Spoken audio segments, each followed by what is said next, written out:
فکشفنا به من ضر، اور جس تکلیف میں ہم نے اسے مبتلا کیا تھا اس سے عافیت عطا کر دی.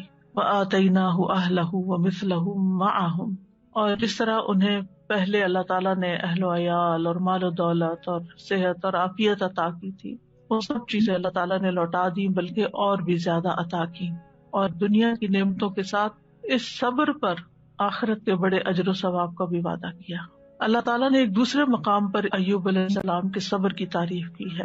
انا وجدناہ صابرا نعم العبد انہ اواب، بے شک ہم نے اسے صابر پایا. اللہ نے گواہی دے دی کہ وہ صبر کرنے والے تھے. ہم صبر بھی کرتے ہیں تو بعض اوقات ایسی تکلیف میں ہوتے ہیں کہ سوچتے ہیں پتہ نہیں یہ بھی صبر ہے یا نہیں، یعنی ہمارا صبر بھی صبر ہے یا نہیں، اس میں بھی ڈاؤٹ ہو جاتا ہے. تو اللہ سبحانہ وتعالیٰ نے ان کے صبر کو مان لیا کہ صابر ہیں. نعم العبد، کتنا اچھا بندہ. تو اس سے پتا چلتا ہے کہ صبر کرنے والا، غم سے گزرنے والا جب صبر کرتا ہے تو اللہ تعالیٰ کا محبوب بن جاتا ہے. اور ساتھ ہی یقیناً وہ بہت رجوع کرنے والا تھا. یعنی اس کا یہ مطلب نہیں کہ پہلی دفعہ وہ دعا کر رہے تھے یا پہلی دفعہ وہ رب کی طرف انہوں نے رغبت کی تھی اتنے سال کی بیماری گزار کر، اور پہلے انہوں نے کبھی نہیں پکارا تھا. انہ اواب، وہ بہت زیادہ رجوع کرنے والے تھے رب کی طرف، بہت زیادہ اپنے رب کو پکارنے والے تھے. پھر فرمایا رحمتا من عندنا، انہوں نے ارحم الراحمین کہا تو یہاں پر اللہ تعالیٰ نے ان کو اپنی رحمت سے نوازا. رحمتا من عندنا، اپنے پاس سے رحمت عطا کی. اور یہ رحمت کیا تھی؟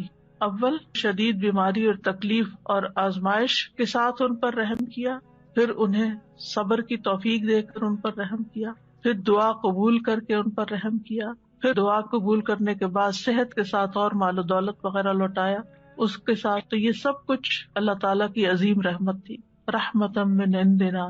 اور پھر آپ دیکھیں کہ اس رحمت کا ایک ظاہری مینیفیسٹیشن کیا تھا.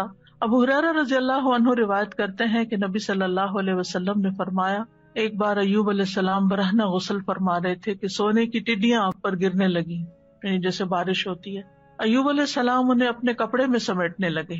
ان کے رب نے انہیں پکارا کہ اے ایوب، کیا میں نے تمہیں اس چیز سے بے نیاز نہیں کر دیا جسے تم دیکھ رہے ہو؟ یعنی مجھے معلوم ہے کہ تمہارے دل میں اس کی کوئی لالچ نہیں، کوئی رغبت نہیں، تمہیں اس کی ضرورت نہیں، تمہارے پاس اللہ نے پہلے سے ہی بہت کچھ عطا کر دیا ہے، تو تم پھر کیوں یہ سمیٹ رہے ہو؟ ایوب علیہ السلام نے جواب دیا، ہاں تیری بزرگی کی قسم، لیکن تیری برکت سے میرے لیے بے نیازی کیسے ممکن ہے، یعنی اس سے میں بے نیاز نہیں ہو سکتا. تو بندہ مومن جو ہے وہ اللہ سبحانہ تعالیٰ سے دعا بھی کرتا ہے اور استغنا بھی برتتا ہے، دل میں لالچ بھی نہیں رکھتا. لیکن اگر اللہ تعالیٰ کی طرف سے بن مانگے اس تک کوئی نعمت پہنچتی ہے تو اس کو اللہ کی رحمت سمجھتا ہے، برکت سمجھتا ہے، اور اس سے تکبر کرتے ہوئے بے نیازی نہیں برتتا یا ایسا زہد اور ایسا تکشف ظاہر نہیں کرتا کہ لے جاؤ اس کو، اٹھا لو اس کو، مجھے نہیں چاہیے، مجھے کیا کرنا ہے، میرے پاس آلریڈی بہت کچھ ہے. ایسا رویہ اختیار نہیں کرتا. یہ بھی شکر گزاری کا ہی ایک انداز ہوتا ہے. اور ان کے دل میں یعنی ایک طرح سے یہ شکر گزاری تھی کہ یہ اللہ کی طرف سے آ رہا ہے، کیونکہ ظاہر ہے کوئی انسان تو نظر نہیں آ رہا تھا جو ان پہ سونا برسا رہا ہو، اللہ سبحانہ تعالیٰ کی طرف سے ہی آ رہا تھا، اور ان کے وہم و گمان میں بھی نہیں تھا. اور جو چیز کسی لالچ اور کسی حرص کے بغیر انسان کے پاس آتی ہے تو اسے اللہ سبحانہ تعالیٰ کی ایک نعمت سمجھ کر شکر گزار ہونا چاہیے بندے کو. وَذِكْرَىٰ لِلْعَابِدِينَ، اور عبادت گزاروں کے لیے ایک نصیحت ہے اس واقعے میں.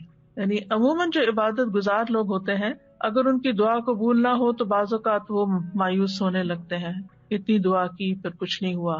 یا پھر یہ کہ بعض اوقات عبادت کی وجہ سے شیطان دل میں ایک عجیب سا خیال ڈال دیتا ہے کہ تم تو بہت نیک ہو اور تمہارا دنیا سے کیا تعلق، اور انسان صرف دنیا کو کریٹیسائز ہی کرتا رہے اور دنیا کو برا بھلا ہی کہتا رہے. تو ایسا نہیں ہے، یعنی عبادت اور اللہ کی نعمت دونوں جمع بھی ہو سکتی ہیں، جیسے ایوب علیہ السلام پر جمع ہوئی تھی کہ وہ عبادت گزار تھے، اواب تھے، بہت زیادہ اپنے رب کو پکارتے تھے، اس کی طرف رجوع کرتے تھے. اور اواب جو ہوتا ہے صرف دعا نہیں کرتا بلکہ نماز اور دیگر نیک اعمال کے ساتھ اپنے رب کی طرف رجوع کرتا ہے.